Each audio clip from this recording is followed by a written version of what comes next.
Oi pessoal, tudo bem? Eu quero agradecer aqui publicamente ao trabalho que o André Moré vem executando. De verdade assim, vem transformando profundamente todas as palestras, todos os conteúdos, tudo que está sendo feito. E o mais interessante, o mapa cabalístico. Em particular, esse trabalho foi muito, mas muito transformador na minha vida, porque me deu uma clareza dos pontos, dos obstáculos, até situações que surgem, né, na nossa vida que a gente não sabe, às vezes, o motivo, o porquê. Então, assim, foi muito, muito importante, tá? E eu recomendo, inclusive, para você que quer ter uma clareza maior das situações, de perceber quais são as influências, não como algo determinístico, mas como uma fonte de informações relevantes para você transformar, ter atenção, observar e retificar aquilo que precisa ser retificado, né? Então, eu agradeço de coração a você, André, todo o seu trabalho, tudo que vem sendo feito, todos os vídeos e principalmente esse mapa que para mim está sendo um deleite para a alma. É algo que, assim, tem detalhes, coisas que são desgostosas, digamos assim, né? Às vezes a sombra não quer olhar para aquilo, mas é muito bom porque a clareza e a luz traz a transformação que a gente precisa para o momento que a gente está vivendo e muitas vezes antecipa coisas que a gente pode se guarnecer, pode se prevenir. É isso aí, agradeço mais uma vez, shalom a todos, um abraço. Então, o sistema Pardes ele é um sistema que você vai ver sempre as letras que apontam esse acróstico, ele está em letra maiúscula, tá vendo? Então vai estar o P, o Dalet, sempre que você vê essas letras assim, você sabe que elas vão estar em maiúsculas porque elas vão estar falando desses 4 níveis que existem dentro da Torá. O sistema Pardes. Esse sistema Pardes, ele é exatamente falando desses 4 níveis de entendimento da Torá, ou seja, 4 degraus. Então, o primeiro degrau é uma coisa, o segundo degrau é outra e o terceiro degrau é outra. Cada um desses níveis de entendimento, desse degrau, dessa escada que nós vamos subir, vai levar a pessoa a um novo nível de entendimento. E cada nível, né, eles são elevados e levam lá ao trono divino no entendimento realmente daquilo que tem que ser. Muito bem.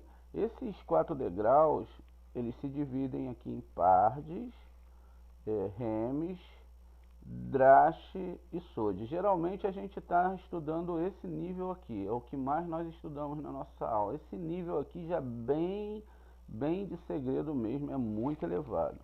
Dentro dessa escada aqui, desse primeiro degrau, nós temos novamente a palavra Pardes. Então aqui dentro de peixe a gente tem Parde, Remes, Drache e também Sod. No segundo degrau a mesma coisa. A gente tem, aqui a gente tem, né, o peixa de peixa, o Remes de peixa, o Drache de peixa e finalmente Sod de peixe.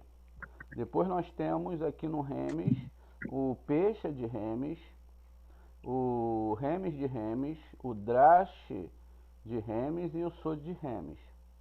Aqui nós temos o peixe de Drache, o Remes de Drache, o Drache de Drache e o Sod de Drache.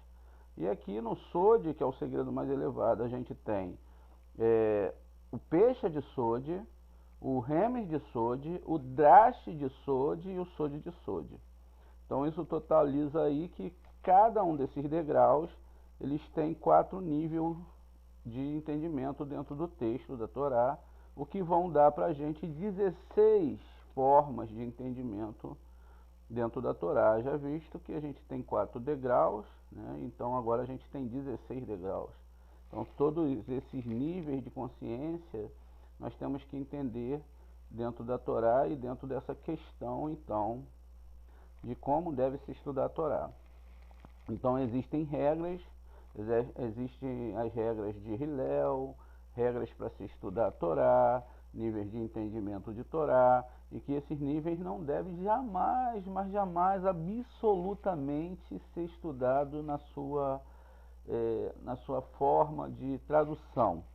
A tradução em si traz uma ideia muito longe do que é realmente o texto.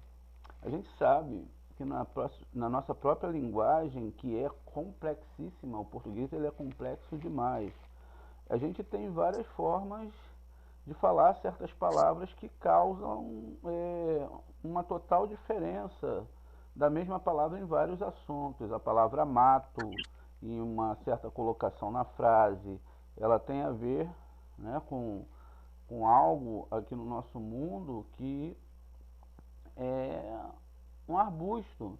Então, ali tem um mato, etc. Mas a pessoa pode falar para outra também sobre a questão que ela vai matar aquela pessoa. Então, eu te mato. Dependendo da pontuação que tem aquilo ali, ou do contexto da palavra, isso pode gerar uma coisa muito séria. Então, olha a diferença.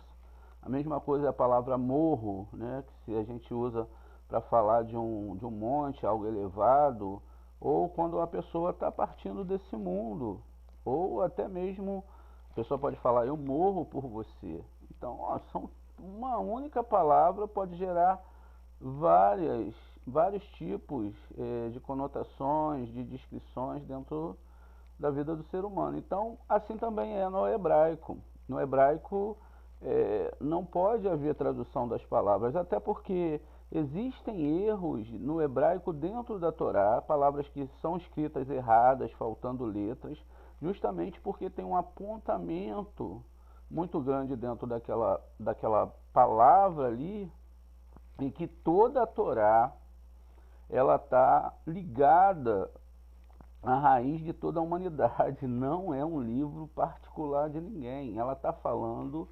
exatamente de todas as almas que vão entrar nesse mundo. Se eu, por exemplo, procurar na Torá o nome do Hitler, eu vou ter o nome do Hitler lá. Porque a Torá também vai falar do que é bom e do que é mal. Se eu procurar o nome do presidente Kennedy, ele também está lá dentro da Torá codificado, inclusive o dia que ele morreria, se ele seria assassinado ou não.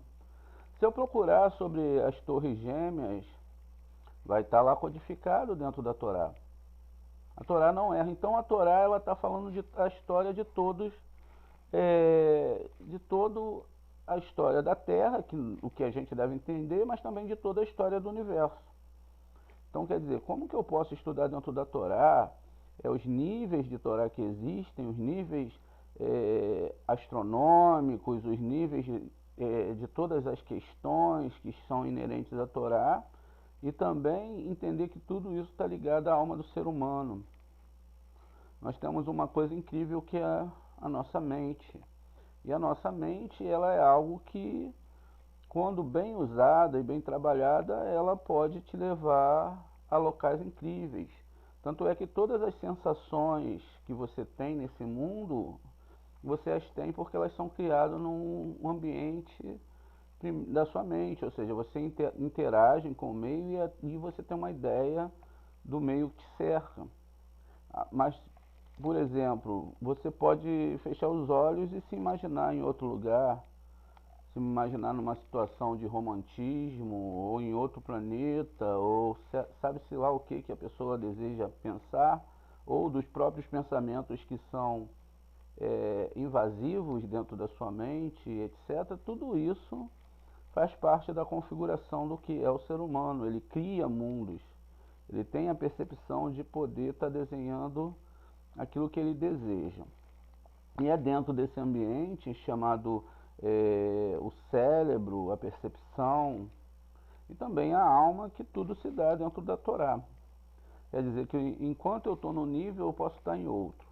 Então, continuando a nossa história aqui, então, essa questão da que a gente lê na forma mais sode, mais simples, elas são configurações daquilo que vai te levar a um caminho mais elevado.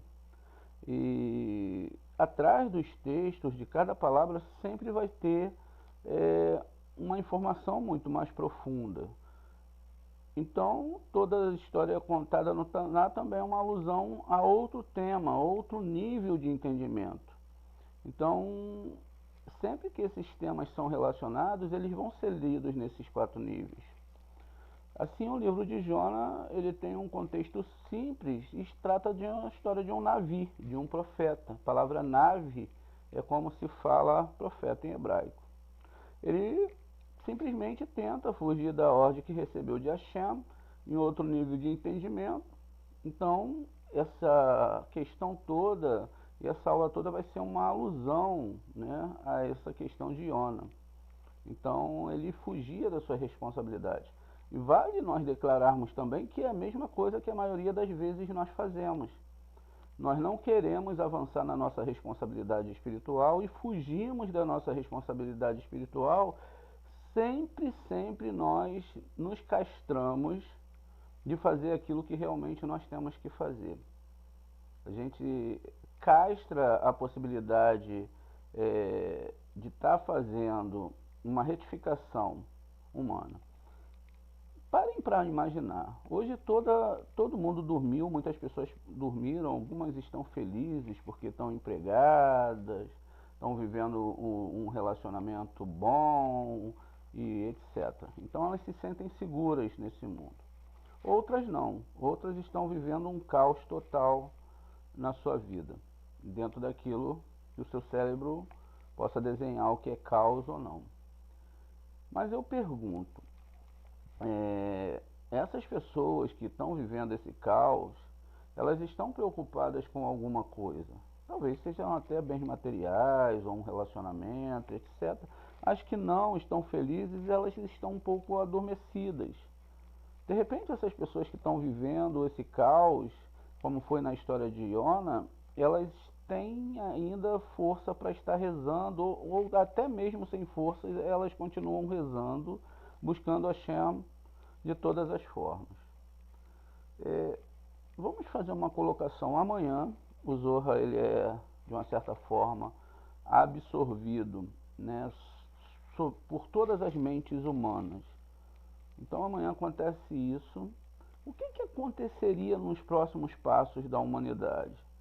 Todas as pessoas, elas parariam com aquele ritmo acelerado, entenderiam que tem uma alma, elas têm uma alma, e que essa alma, ela tem uma missão, e que ela está aqui exatamente para essa missão. Ela não iria se distrair, ela não iria se perder, ela não iria procurar diversões fora da Torá. Ela estaria totalmente ancorada dentro da Torá. Por quê? Porque tudo aquilo que se faz fora da Torá é algo que não vai produzir fruto algum. E tudo aquilo que se faz na Torá é aquilo que vai se ter de fruto, né, da Torá dentro da alma do ser humano. Como tem que haver uma retificação, e essa retificação só pode ser feita pela Torá, o que vai acontecer? Todo mundo pararia, todo mundo entraria, agora não, realmente eu tenho uma alma, realmente é algo que eu tenho que fazer, eu tenho que levar essa alma, e etc. Eu tenho que trabalhar, o mundo tem que funcionar, eu tenho que continuar vivendo meus sonhos, sim, mas eu tenho que agora priorizar essa questão da minha alma. E foi exatamente o que acontece ali um pouco com a história de Jona, que era um nave. Ele, não, eu vou fugir da presença divina e não vou fazer o que ele quer. Eu escolho. E aí acontece tudo isso com ele. Então a gente tem aqui os comentários do livro Aderete Eliarro, né? Um comentário do Gaon de Vilna. Então, também trazido pelo Rabi Eliarro ben Shilomon Zalman, mais conhecido como Agro ou Agra. Então esses sábios trouxeram esse entendimento. E aí começa aqui o corpo e a alma. Então essa questão, esse estudo, vem em cima do livro de Aderete Eliyahu, que é o livro de Jona. O livro de Jona também é uma alusão à alma de um humano, como consta no Zohar, que foi enviado para ajudar a melhorar esse mundo. Porém, uma vez que não melhorou, e além disso ainda prejudicou a si próprio, ela foi depois reenviada em uma reencarnação para completar sua missão, o que fez com que muito sofrimento em virtude de sua má sorte, como vai ser explicado em seguida. As seguintes entidades da história estão simbolizadas da seguinte maneira. Quem é o profeta Iona? A alma.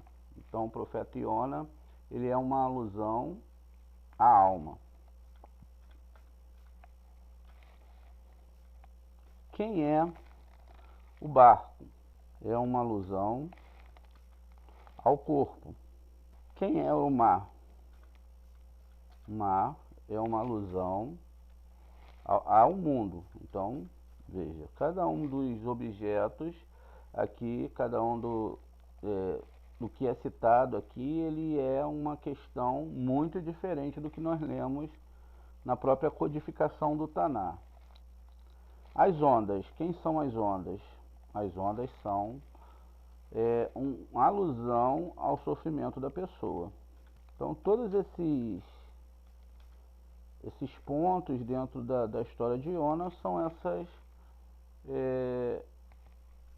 essas questões relacionadas a esses pontos. Iona é a alma, o barco é o corpo, o mar é o mundo e as ondas o sofrimento do ser humano. Então, que são feitas neste mundo através do seu corpo. O corpo sofre dor, sofre frio, tem calor, tem medo, se machuca, tem um envelhecimento conforme o tempo vai passando, etc, etc.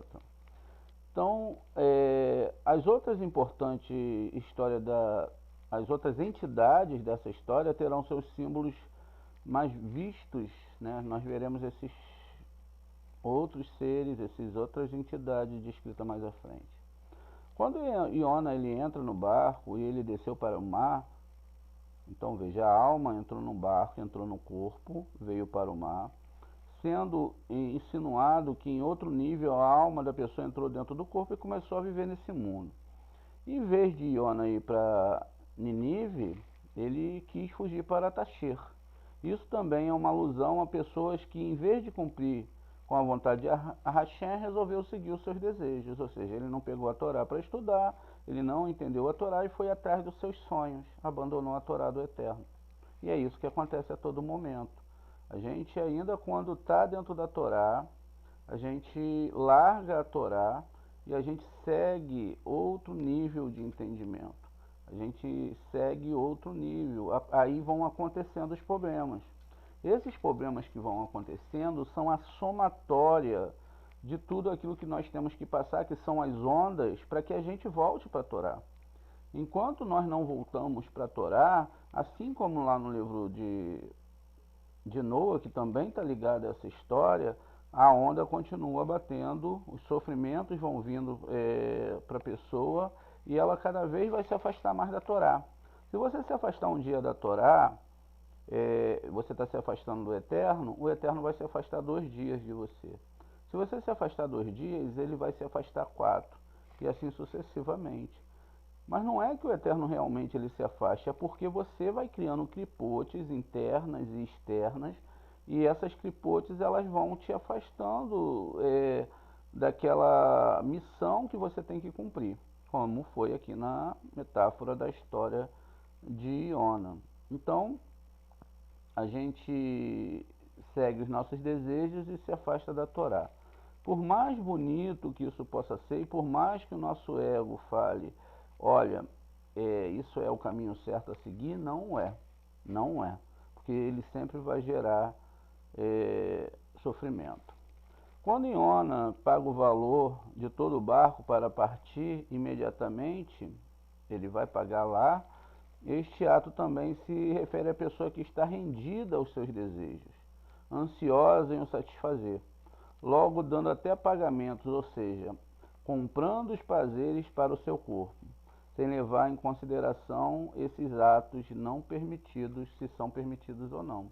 Ou seja, através dos prazeres que eu posso sentir no meu corpo, eu posso estancar um pouco do sofrimento. E aí o que que acontece? Isso é uma forma de eu estar pagando para fugir desse sofrimento e distrair minha cabeça com outra coisa que não é a Torá, como nós dissemos ontem durante a nossa aula.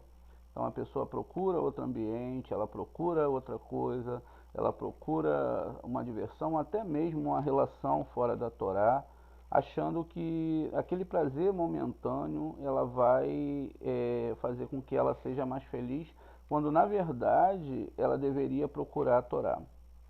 E continua. E Ona se levantou para fugir da presença do Eterno. Isso é o capítulo 1, versículo 3. Isso também se refere à pessoa que pensa que pode fugir de Hashem. Ela imagina isso. Então, não é bem assim. Então o Eterno fez soprar um grande vento sobre o mar, isso no capítulo 1, versículo 4, aludindo ao atributo da justiça de Hashem. No princípio foi decretado que esta pessoa ficaria doente, porém em seguida foi decretado que ela deixaria esse mundo. Então veja, é fugir dessa missão, se envolver em questões fora da Torá, ela é decretado para ela que ela ficaria doente, alguma coisa aconteceria com ela. Então aquela doença é uma forma dela consertar os seus erros. Só que a maioria das pessoas veem as coisas diferentes. Doença pode ser problemas financeiros, problemas no casamento, problemas com amizade, etc. Pode se definir de várias formas. E aí até que se aquela doença não corrige a pessoa, ela vai e pode deixar esse mundo e ter que reencarnar novamente. Então a pessoa tem a tendência de viver o sentindo que a vida é eterna. Nós dormimos pensando que na outra manhã certamente nós acordaremos, mas isso é uma ilusão, porque pode acontecer o contrário. Porém, quando a situação é delicada, vem a consciência de que a vida pode terminar a qualquer momento, como está insinuado lá no próprio livro de Jó, no capítulo 1:4. E pensaram que o barco, que é uma alusão ao corpo, iria se romper. Ou seja, o corpo ele começou a dar problemas e aí a pessoa começa a entrar em colapso e ela é uma força de Hashem para que a pessoa comece a fazer uma techuvá muito rápido. Ela comece a voltar para Hashem muito rápido. Os marinheiros simbolizam elementos que dirigem o corpo, como o cérebro, o coração e as demais forças. Os marinheiros lançaram ao mar os utensílios que se encontravam no navio. Isso é o capítulo 1, versículo 5. Pois uma pessoa doente retira de sobre o seu corpo todo excesso de peso para não incomodar. Ou seja, a pessoa que está doente, ela não precisa mais do melhor perfume, da melhor roupa, dos melhores prazeres desse mundo, até porque o corpo já não tem mais como viver essas coisas, não tem mais como sentir o sabor da comida, não tem mais força muitas vezes nem para andar. Então tudo é tirado, toda a bagagem é jogada fora, tudo aquilo que a pessoa imaginava que faria ela feliz nesse mundo é jogado fora, e a pessoa agora tem que abrir que ela está aqui de passagem, que existe uma observação muito profunda para se fazer nisso tudo. Iona desceu para a extremidade do fundo do navio e deitou-se e adormeceu. Capítulo 1, versículo 5. Também tem uma alusão com a história de Raie Sará. Então a história de Raie Sará é muito bonita porque também faz uma alusão, porque lá está escrito que Sara viveu 3 etapas de reencarnação. Então uma primeira etapa, uma segunda etapa e uma terceira etapa. Isso está no nosso canal aí, sendo explicado justamente sobre essas questões da reencarnação. Vocês que não viram ainda, vejam as aulas de reencarnação. Se vocês que viram, repitam, porque realmente traz muitos ensinamentos, né? Então a gente já está aqui no capítulo 5, no versículo 5, perdão, falando exatamente dessa questão que aconteceu, onde Iona Apavorados, os marinheiros clamaram cada um ao seu Deus, cada um ao seu Elohim, e eles jogaram a carga do navio fora para torná-lo mais leve. Jonas, entretanto, desceu ao porão do navio, onde se deitou e adormeceu.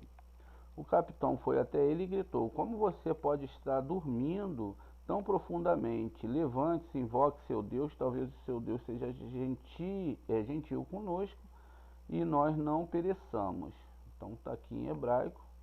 É lógico que dá para a gente estudar aqui também, mas a gente vai extrair o segredo do que está aqui. Não adianta a gente ler em hebraico se ainda não todo mundo não entende o hebraico, né? Então a gente continua aqui. Então diz aqui que Ona desceu à extremidade do fundo do navio, deitou-se e adormeceu. Também é uma alusão a que desceu para o inferior do corpo, fundo do navio, e deitou-se na cama enferma e adormeceu, como acontece geralmente no último dia da vida, que a pessoa é tomada pelo sono. Então, quando a pessoa vai passar desse mundo para o outro, ela tende a ficar muito sonolenta e não se preocupa mais com as questões desse mundo. O capitão aqui, ele vai simbolizar exatamente nesse versículo 6 o órgão do corpo que lhe permite continuar a viver, ou seja, o coração. Esse coração, bom senso, neste momento vem a voz do coração e fala: levanta-te, clama ao teu Deus. Então é o momento que aquele ponto no coração chamado Moshe é despertado a pessoa. Então a pessoa se volta para o divino. E os passageiros falaram entre eles: Vamos fazer sorteio e saberemos quem é o responsável por todo esse mal que veio sobre nós. Esse é o capítulo 1, versículo 7. Em outro nível, isto alude ao começo de uma investigação para saber o que foi que transgrediu e causou todo este mal, e qual foi o órgão do seu corpo responsável por essa transgressão. Então veja, nesse momento a pessoa começa a fazer uma busca, e a sorte caiu sobre Ona, ou seja, a alma da pessoa foi considerada culpada, pois caso ela fosse boa, teria transformado todo o seu corpo para o bem. Ao invés do corpo controlar a alma controlaria a Torá. Por isso que é importante aprender o hebraico, porque o hebraico é a linguagem da alma. E quando a gente tem o hebraico, a alma então controla o corpo, e o corpo, os desejos do corpo não controlam a alma. E com isso a gente consegue avançar na nossa missão. Se a gente não tem a Torá, se a gente não tem esses ensinamentos, se a gente não compreende isso, nós somos um barco à deriva. O nosso corpo vai fazer tudo aquilo que a alma não deseja fazer. Porque no final de tudo, o corpo vai sofrer. O corpo vai deixar esse mundo, o corpo vai morrer. Seja por acidente, doença, etc. Isso é certo. É a coisa mais democrática desse mundo. Mas a alma não. A alma, ela é poluída pelo corpo. Então, quanto mais coisas erradas, desde a nossa forma de comunicação, de como nós, principalmente nós que falamos sobre seguir a Torá, judaísmo, lidamos com as pessoas, nós somos o projeto da Torá. Conforme as pessoas nos veem, conforme as pessoas nos enxergam, é isso que vai ser cobrado do outro lado. Por isso que muitas vezes eu falo para as pessoas: olha, não sigam as festas, ensaios, não falo que você é judeu, não fale isso ou aquilo, espere a oportunidade certa, se a pessoa quiser saber, para primeiro você não agir com ego, e segundo, você sempre está protegendo de arranhar a Torá. Porque se você fala que você segue a Torá e você faz coisas erradas, seja qualquer coisa errada, você vai estar manchando a Torá. Vai manchar o nome do Eterno. A Torá é o nome do Eterno. E a pessoa vai olhar: olha, tá vendo aquela pessoa? Ela é uma pessoa que diz que é religiosa, etc. Mas veja só os seus atos. Então, a pessoa transmite esse mau pensamento para o próprio Eterno. Veja, esse Deus, ele não faz nada. Essa pessoa não respeita esse Deus. Ela leva isso de qualquer maneira. E aí tudo isso vai ser traduzido na vida da pessoa com problemas e castigos. Então a pessoa ela vai ser castigada pelo seu linguajar, pela sua forma de agir, porque ela está fazendo outra pessoa sofrer. E eu digo uma coisa, quando a pessoa ela está fazendo a outra sofrer, ou está causando algum dano na pessoa, ela está às vezes causando por conta de um ego que ela tem. Ou seja, Deus vai dar uma forma da pessoa sair daquilo, ela não causar o prejuízo na outra pessoa, mas ela prefere continuar dando prejuízo para que ela não tenha um outro prejuízo. No momento aquilo parece ser muito bom, mas depois isso tudo vai gerar retificações. Vão gerar aquilo que a gente chama de castigo, que não é castigo, é só retificação. Então ela vai passar por esses períodos muito difíceis. Então, haja o que houver, ela tem que consertar. Ela tem que consertar antes que cheguem esses períodos e antes que a dor aumente mais, ela tem que consertar. Então vamos continuar aqui. E a sorte caiu sobre Iona, e ele se ficou culpado ali, né? Pois caso ele fosse boa, seria transformado todo o corpo para o bem, mas não foi.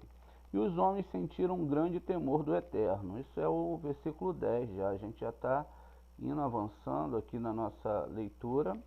E o que acontece? Pois no momento a pessoa é julgada por todos os seus atos e recebe sobre si a justiça do Eterno. Veja que coisa interessante.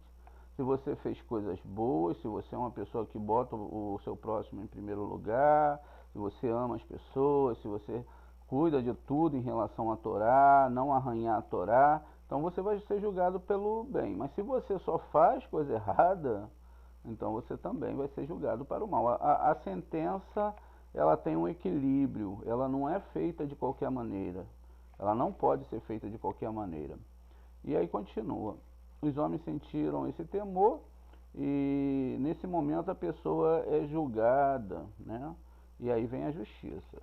E os homens remaram, continua no capítulo 13. E os homens remaram, no entanto, os homens remaram com toda a força até chegar à costa, não conseguiram, pois o mar estava ficando cada vez mais tempestuoso ao redor deles, né? Isso denota o esforço para retornar ao bom caminho. Porém, a morte já tinha sido decretada, como está escrito a continuação.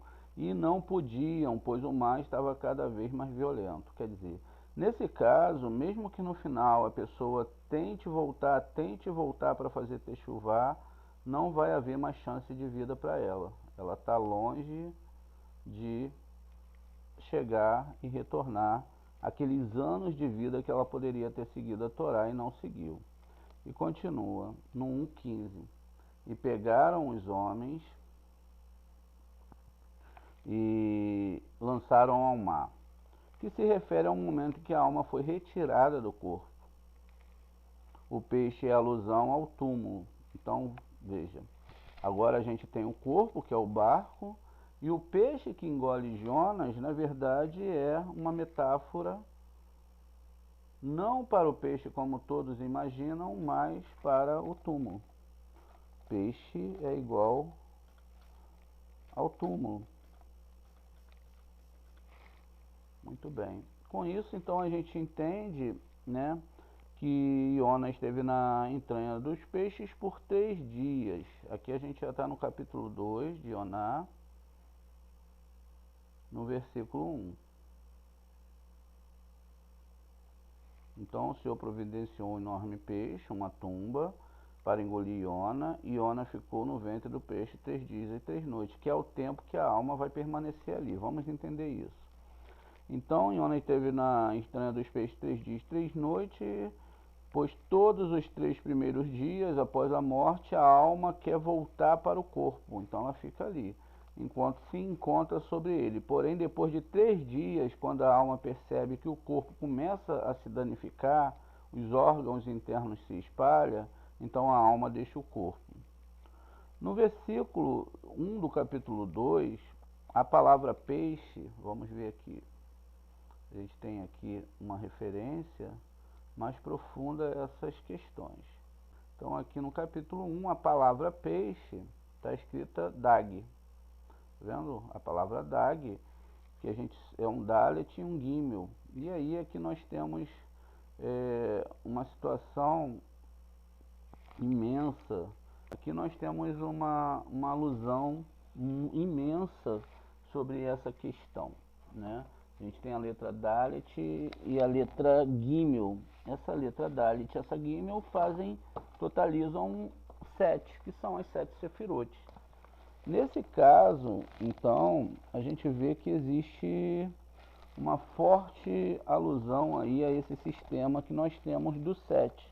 Ou seja, nós estamos no sistema do 7 e nesse sistema do 7 nós temos então todas essas forças e agora vendo sobre um homem para um julgamento de que se ele fez o bem ou se ele fez o mal. Lembrando que independentemente do que ele está passando, foi tudo construído por ele mesmo. Não houve um acidente de nada, nem nada aconteceu fora de que houvesse um julgamento exato do Eterno. A partir do momento que começa esse julgamento e que os astros agora estão impondo sobre a vida da pessoa esse julgamento, a pessoa ela então tem que pagar. Não tem para onde ela correr. Ela pode contar com a misericórdia divina? Pode. Mas essa misericórdia divina está desde o momento falando para ela não cometer esses tipos de curtos-circuitos na vida dela. Então, se ela comete esses curtos-circuitos, não é? O que vai acontecer? Ela vai ter problemas. E esses problemas, eles vão trazer para a pessoa exatamente tudo aquilo que ela não queria que trouxesse. Tudo aquilo que é dor, que vai se traduzir no seu corpo como dor. E cada pecado que a pessoa faz, ela tem exatamente dentro disso que pagar aquele erro que ela cometeu. Jamais é para pagar o erro da outra pessoa. É sempre para ela pagar aquilo, não é, que ela fez e aquilo que ela produziu para ela mesma. Com isso, a pessoa então vai saber que na próxima vida ela vai trazer um resquício desse sofrimento e ela acaba então procurando não errar mais. Então aqui a palavra peixe ela está na forma masculina, né, aludindo ao anjo encarregado da morte. Esse aqui é o anjo da morte, então ele está encarregado dessa pessoa que morreu.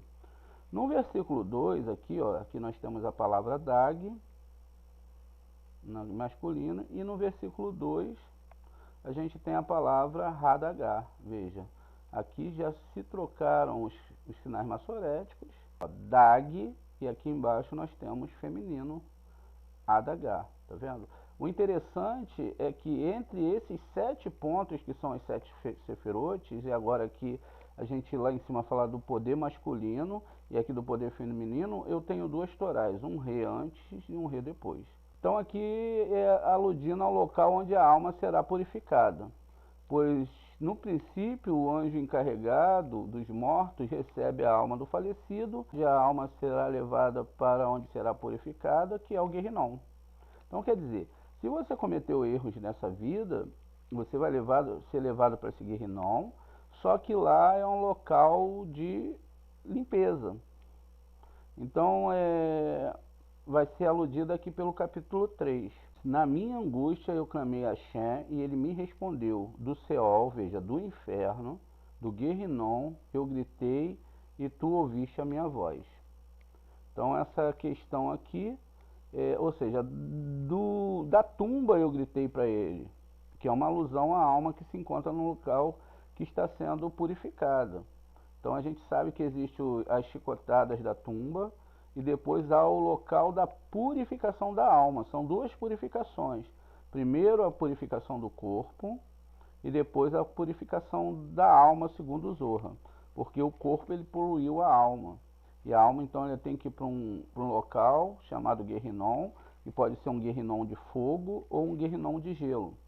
Esse Guerrinom ele tem etapas, ele tem o primeiro, o segundo, o terceiro, os níveis, e vai depender do tipo de pecado que a pessoa cometeu.